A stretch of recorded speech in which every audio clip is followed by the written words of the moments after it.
niyo na po ba, ma'am, si Coach Tab? Coach Tab? Opo. Wala pa. Ano po kung pakiramdam na hindi niyo pa nga po siya nakakaharap?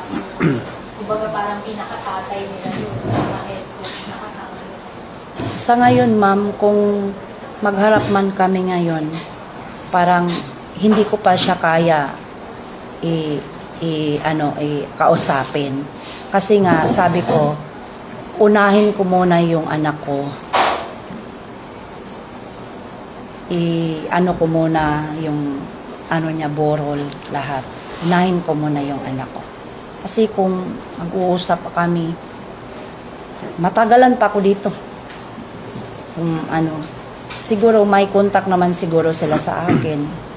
Kung gusto nila makiusap sa akin, ganyan. Pero sa ngayon, hindi pa rin nila sinabi sa akin na makipag-usap sila sa akin.